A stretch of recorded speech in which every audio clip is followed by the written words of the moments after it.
With regard to energy, there are 759 million people in the world without access to electricity, while nearly 3 billion people do not have access to clean cooking fuels and technologies.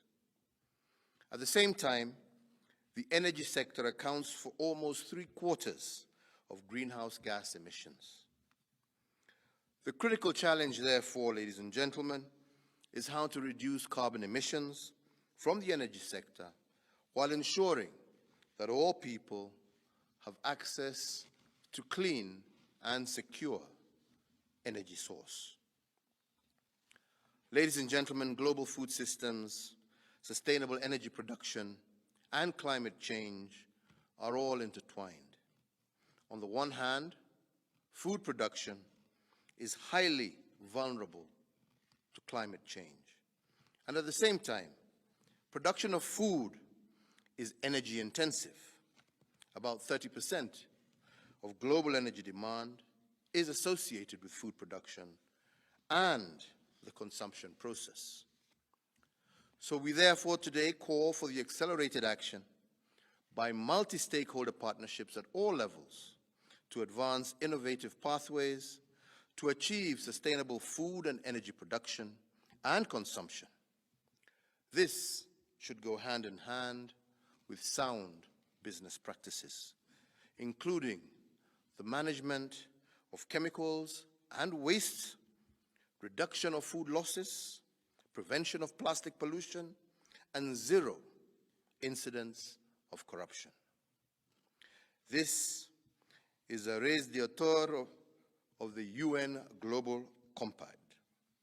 As countries build back better from the pandemic, we call upon the UN Global Compact to invoke its quintessential role to ensure that business becomes a force for good, an engine of innovation, and a strong partner for our global society. I want to thank you, Secretary General, for convening this second SDG Summit. It provides us with much needed opportunity to give impetus to the implementation of the Sustainable Development Goals.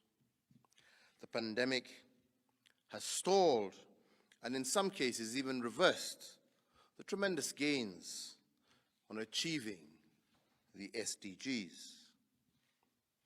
I want today to reaffirm Kenya's commitment to the SDGs and to ensuring that we maintain the implementation momentum that we started with. Kenya developed a country SDG roadmap in the year 2016, which was then integrated with our national development agenda through our medium-term plan. Additionally, my administration has sharpened the economic policy by prioritizing action in sectors with the greatest multiplier effect on the economy, these being namely affordable housing, manufacturing, universal health coverage, and food security and nutrition. These actions are intended to accelerate SDGs 2, 3, 8, and 11, and underpin progress on the rest of the goals that we have set. We have made excellent progress on some of the SDGs, in particular on education, gender, and climate change. On other SDGs, it remains work in progress. Under SDG 2, which aims to end hunger and achieve food security, we face headwinds because of the vagrancies of weather triggered by climate change. Kenya has undertaken measures to promote sustainable cities and human settlements and undertaken major housing and infrastructure upgrades to reduce the expansion of informal settlements as well as urban slums. On climate change, we have taken measures to promote sustainable use of the terrestrial ecosystem and embarked on a afforestation program to increase our forest cover to 10% of our total landmass by the year 2022, and I am glad to say that we are on track.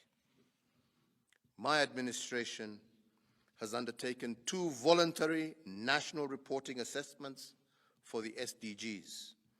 We have found that priorities of my administration adequately cover the SDG targets, and with greater international solidarity, we will build back better, build back stronger, and regain the momentum on achieving the SDGs.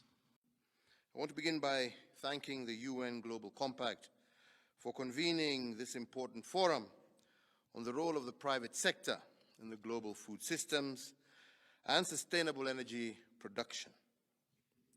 I am also proud that the UN Global Compact has thrived even in such challenging times under the leadership of Sandra Odhiambo, a daughter of Kenya. The stakes, ladies and gentlemen, could not be higher. To rebuild our economies and meet our SDGs, we need to marshal substantial financial resources. And this calls for us to use this crisis as an opportunity to rethink our development strategies, embrace private sector, and be bold and resourceful in addressing the global challenges that confront us. The private sector will be key in this endeavor. The pandemic has demonstrated that given the right political and institutional support, the private sector can complement the public sector to rapidly create the needed capacity and innovation to beat the virus and catalyze strong and resilient recovery.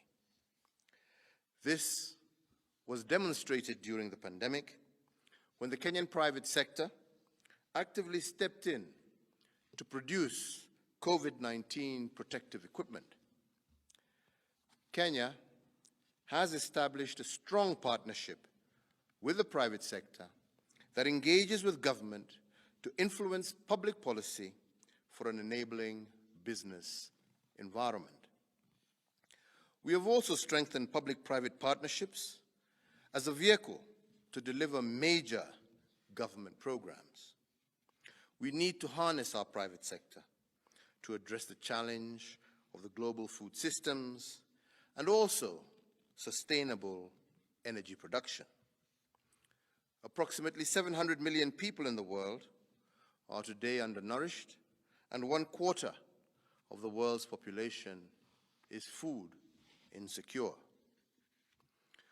We reaffirm the commitment to the Sustainable Development Goal number 2 that aims to achieve a world without hunger and end malnutrition in all its forms by the year 2030.